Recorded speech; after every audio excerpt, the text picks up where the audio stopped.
All ପୁରାଣ story. ଗୀତାର ମହିମା। ଶ୍ରୀମଦ୍ ଭଗବତ ଗୀତା ହେଉଛି ସାକ୍ଷାତ୍ ଭଗବାନଙ୍କର ଦିବ୍ୟବାଣୀ।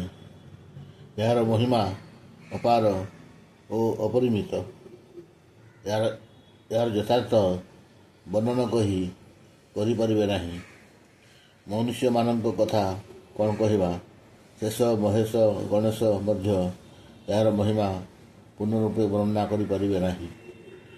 ଇତିହାସ ପୁରାଣ ଆଦିରେ ସ୍ଥାନେ ସ୍ଥାନେ ଏହାର ମହିମା ଗାନ କରାଯାଇଛି।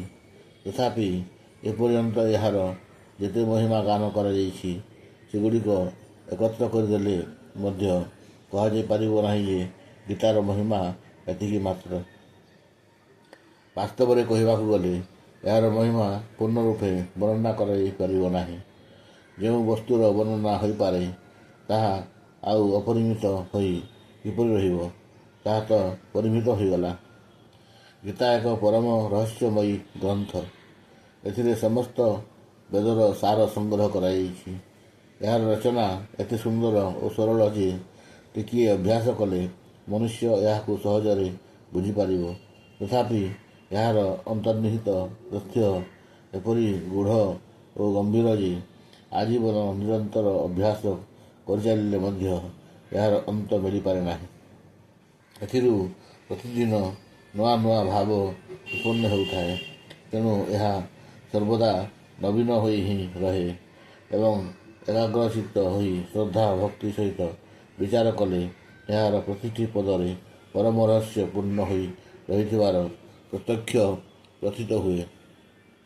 ଏହି ଗୀତାଶାସ୍ତ୍ରରେ ଭଗବାନଙ୍କର ଗୁଣ, ପ୍ରଭାବ, ସ୍ୱରୂପ, ତତ୍ତ୍ୱ, ରହସ୍ୟ ଏବଂ ଉପାସନା ତଥା କର୍ମ ଓ ଜ୍ଞାନର ବର୍ଣ୍ଣନା ଯେପରି ଭାବରେ କରାଯାଇଛି ସେପରି ବର୍ଣ୍ଣନା ଅନ୍ୟ କୌଣସି ଗ୍ରନ୍ଥରେ ଏକ ସଙ୍ଗରେ ମିଳିବା କଠିନ।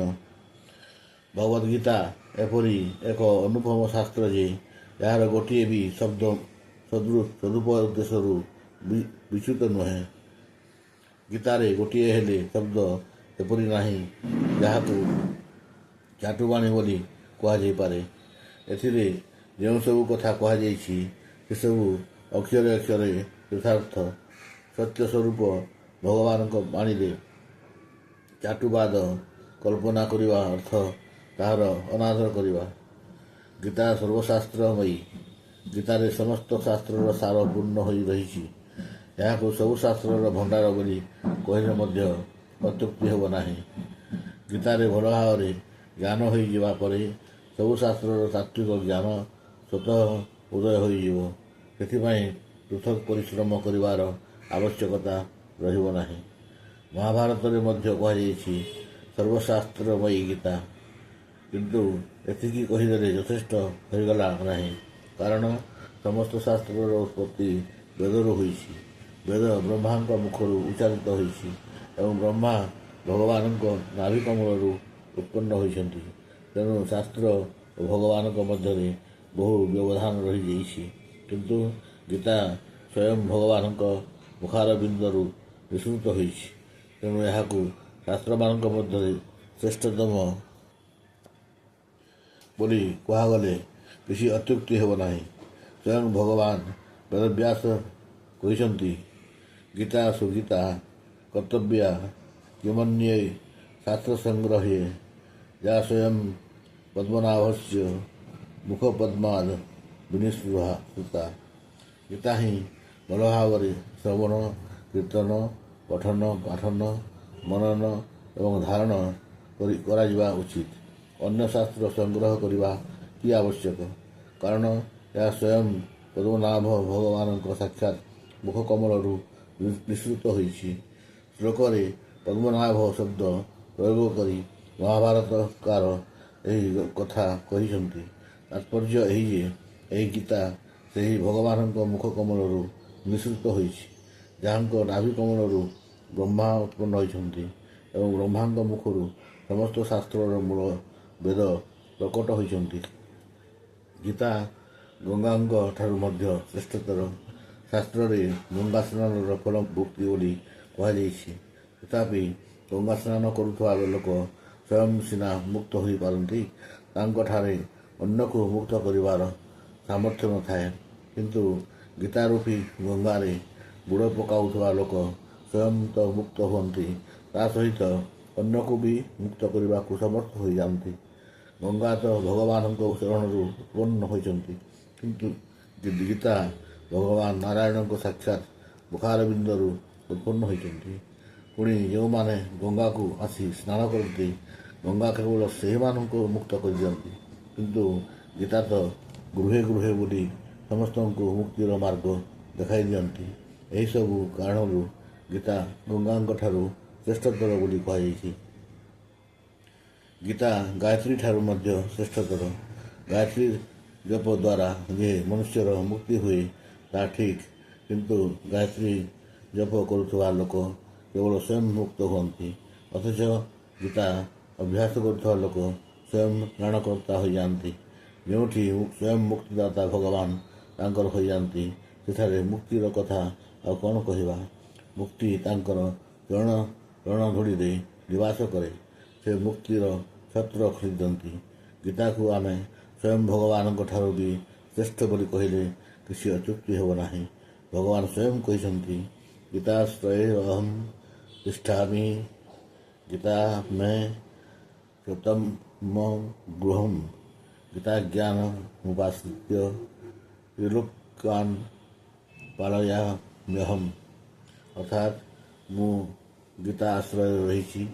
ଗୀତା ମୋର ଶ୍ରେଷ୍ଠ ଗୃହ। ଗୀତା ଜ୍ଞାନର ଆଶ୍ରୟ ନେଇ ମୁଁ ତିନି ଲୋକକୁ ପାଳନ କରୁଛି। ଏହାଛଡ଼ା ଗୀତାରେ ଭଗବାନ ମୁକ୍ତ କଣ୍ଠରେ ଘୋଷଣା କରିଛନ୍ତି, ଯେ କେହି ମୋର ଗୀତା ରୂପକ ଆଜ୍ଞା ପାଳନ କରିବ, ସେ ନିଃସନ୍ଦେହ ମୁକ୍ତ ହୋଇଯିବ। କେବଳ ଏତିକି ନୁହେଁ, ଭଗବାନ କହିଛନ୍ତି, ଯେ କେହି ଏହା ଅଧ୍ୟୟନ କଲେ ବି ତାଙ୍କ ଦ୍ୱାରା ମୁଁ ଜ୍ଞାନଯଜ୍ଞରେ ପୂଜିତ ହେବି। କେବଳ ଗୀତା ଅଧ୍ୟୟନରେ ଏତେ ମାହାତ୍ମ୍ୟ ରହିଛି। ଯେଉଁ ଲୋକ ଏହାର ଉପଦେଶ ଅନୁସାରେ ନିଜର ଜୀବନ ନିର୍ବାହ କରନ୍ତି, ଏହାର ରହସ୍ୟ ଭକ୍ତମାନଙ୍କୁ ଅବଗତ କରାନ୍ତି ଏବଂ ଏହାର ପ୍ରସାର ଓ ପ୍ରଚାର କରାନ୍ତି, ତାଙ୍କ କଥା ଆଉ କ'ଣ କହିବା। ତାଙ୍କ ବିଷୟରେ ତ ଭଗବାନ କହନ୍ତି, ସେ ମୋର ଅତିଶୟ ପ୍ରିୟ। ତାଙ୍କୁ ଭଗବାନଙ୍କର ପ୍ରାଣଠାରୁ ବି ଅଧିକ ପ୍ରିୟ ବୋଲି କହିଲେ କିଛି ଅନୁଚିତ ହେବ ନାହିଁ। ଭଗବାନ ଏପରି ଭକ୍ତଙ୍କର ଅଧୀନ ହୋଇଯାଆନ୍ତି। ଉତ୍ତମ ପୁରୁଷମାନଙ୍କ ପକ୍ଷରେ ବି ଦେଖାଯାଏ ଯେ ସେମାନଙ୍କ ସିଦ୍ଧାନ୍ତ ପାଳନ କରୁଥିବା ଲୋକ ସେମାନଙ୍କର ଯେତେ ପ୍ରିୟ, ନିଜର ପ୍ରାଣ ମଧ୍ୟ ସେମାନଙ୍କ ପାଇଁ ସେତେ ପ୍ରିୟ ନୁହେଁ। ଗୀତା ହେଉଛି ଭଗବାନଙ୍କର ପ୍ରଧାନ ରହସ୍ୟମୟ ଆଦେଶ। ଏପରି ଅବସ୍ଥାରେ ସେହି ଆଦେଶ ପାଳନ କରୁଥିବା ଲୋକ ଯେ ତାଙ୍କର ପ୍ରାଣଠାରୁ ବି ଅଧିକ ପ୍ରିୟ ହେବେ, ଏଥିରେ ଆଶ୍ଚର୍ଯ୍ୟ ହେବାର କିଛି ନାହିଁ। ଗୀତା ହେଉଛି ଭଗବାନଙ୍କର ପ୍ରାଣ, ହୃଦୟ ଏବଂ ତାଙ୍କର ବାକ୍ମୟୀ ମୂର୍ତ୍ତି, ଯାହାଙ୍କ ହୃଦୟରେ, ବାଣୀରେ, ଶରୀରରେ ତଥା ସମସ୍ତ ଇନ୍ଦ୍ରିୟମାନଙ୍କରେ ଏବଂ କ୍ରିୟାକଳାପରେ ଗୀତା ଓତପ୍ରୋତ ଭାବରେ ଜଡ଼ିତ ହୋଇଯାଇଛି। ସେହି ପୁରୁଷ ହେଉଛନ୍ତି ଗୀତାର ସାକ୍ଷାତ ପ୍ରତିମୂର୍ତ୍ତି। ତାଙ୍କର ଦର୍ଶନ, ସ୍ପର୍ଶନ, ଭାଷଣ ଏବଂ ଚିନ୍ତନରେ ମଧ୍ୟ ଅନ୍ୟମାନେ ପବିତ୍ର ହୋଇଯାଆନ୍ତି। ତେଣୁ ତାଙ୍କର ଆଜ୍ଞା ପାଳନ ଓ ଅନୁକରଣ କରୁଥିବା ଲୋକଙ୍କର କଥା ବା କ'ଣ କହିବା। ବାସ୍ତବରେ ସଂସାରରେ ଗୀତା ସମାନ ଯଜ୍ଞ, ଦାନ, ତପ, ତୀର୍ଥ, ବ୍ରତ, ସଂଯମ ଏବଂ ଉପବାସ ଆଦି ହୋଇ କିଛି ମଧ୍ୟ ନାହିଁ। ଗୀତା ହେଉଛି ସାକ୍ଷାତ ଭଗବାନ ଶ୍ରୀକୃଷ୍ଣଙ୍କ ମୁଖାରବିନ୍ଦରୁ ନିଃସୃତ ବାଣୀ। ଶ୍ରୀ ବ୍ୟାସଦେବ ହେଉଛନ୍ତି ଏହାର ସଂକଳନକର୍ତ୍ତା। ଭଗବାନ ଶ୍ରୀକୃଷ୍ଣ ନିଜର ଉପଦେଶର ଅଧିକାଂଶ ଶ୍ଲୋକରେ ହିଁ କହିଥିଲେ। ବ୍ୟାସଦେବ ତାହା ଅବିକଳ ଲିପିବଦ୍ଧ କରିଛନ୍ତି। ଯେଉଁ ଅଂଶ ସେ ଗଦ୍ୟରେ କହିଥିଲେ, ତାହା ବ୍ୟାସଦେବ ନିଜେ ଶ୍ଲୋକବଦ୍ଧ କରିଦେଇଛନ୍ତି।